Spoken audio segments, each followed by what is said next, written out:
Well, we all know how to strum chords on guitar, but what's the benefit of arpeggiating them?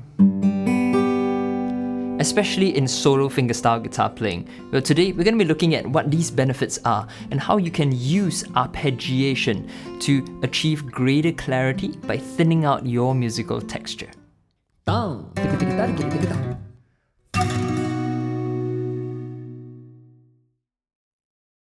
Hi, my name is Neil Chan and welcome to Fingerstyle For The World, my online lesson series where I strive to help guitarists all around the world become better musicians. And with that, let's delve right into our musical concept for today, arpeggiation for texture. Now, to arpeggiate a chord refers to playing the notes one after the other in succession, like this, as opposed to strumming it. Now, it could be done in an open position like this, or you could play them in fretted notes.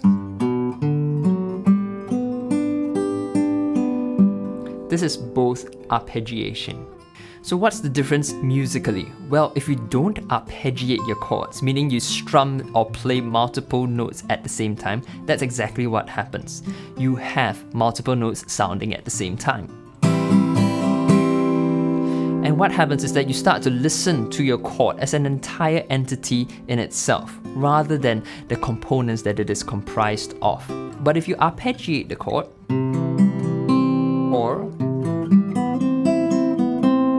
you start to hear what the chord is made up of with greater clarity, you can pick out the individual notes. Now, it's not to say that one method is better than the other, they're just different approaches to playing. Now, I want you to understand what are the musical outcomes that you can get from each approach, and then you can apply them meaningfully in your own music. So some of the benefits of arpeggiating chords, as we've already talked about before, one of them is greater clarity in the notes. You can hear the individual notes.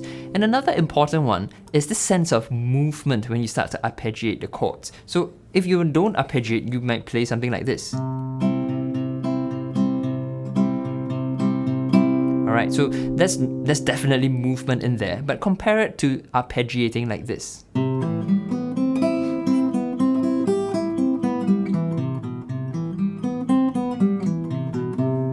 Right? Or you get this sense of walking, or if you play really, really fast, you can be running.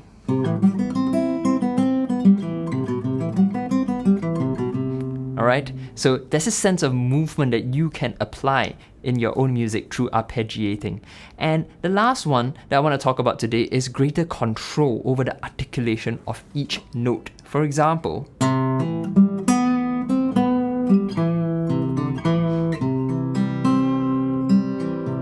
right, you can add in subtle vibratos, you can change the volume of each note. You can do some pops, for example. Right, so these are some of the benefits that you can reap by arpeggiating your notes. And in order to show you how it works in practice, we're going to be looking at a musical example.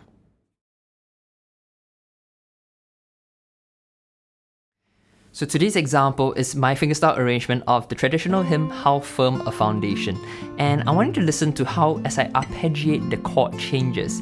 The texture is actually rather thin. I'm not ever strumming or playing too many notes at the same time.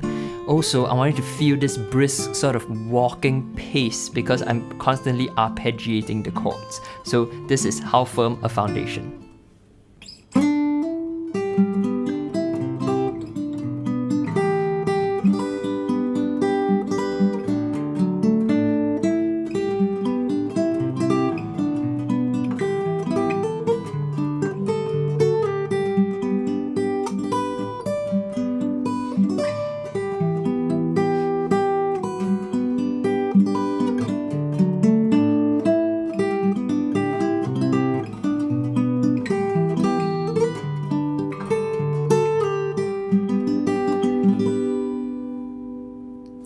Well, I hope you enjoyed listening to the movement and the thinner texture. You can listen to the whole song.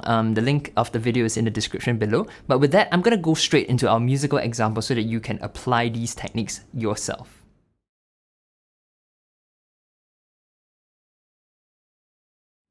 So here we've got a simple exercise where we're just going to arpeggiate a series of chords, and I've chosen chords in the higher register so that you can achieve greater clarity as you play them. So play along with me, let's get started.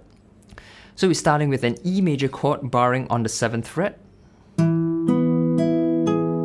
And then we're going to change to an A major chord, so follow along with the tab, and this is in a high position. And then we're going to a B major chord up here. And then we're going back to our E major chord. Alright, so let's try to play this in tempo. Alright, you can pause the video and you can slowly work it out and then start it again in tempo. But this is the exercise in tempo. 1, 2, 3, 4. 1, 2, 3, 4. 1, 2, 3, 4. 1, 2, 3, 4. 1, 2, 3. One more time. 1, 2, 3. To an A major. 2, 3, 4. B major. 2, 3, 4. 1, 2. Very good. Let's try one more time. And a 1, 2, 3, 4. 1, 2, 3, 4. 1, 2, 3, 4. And 1, 2. One last time. I won't count this round.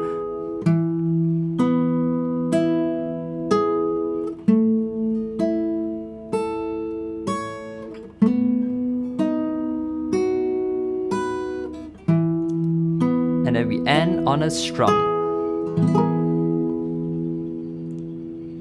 So what's important when you're playing these arpeggios is to make sure that each note is ringing clearly without buzzing or muting, and have fun practicing this, and I have some tips for you as you go on your practicing journey.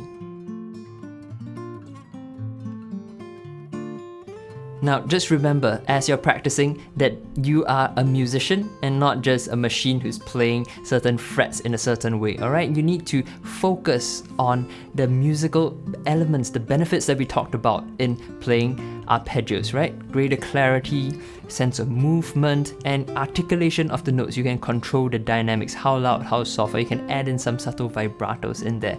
Use these benefits, be aware of them in your own playing, and you're gonna be a great musician. Alright, so I hope you enjoyed this lesson. Do subscribe to my YouTube channel and leave a comment. I'll be more than happy to help you out. And until next time, I'll see you again. Goodbye.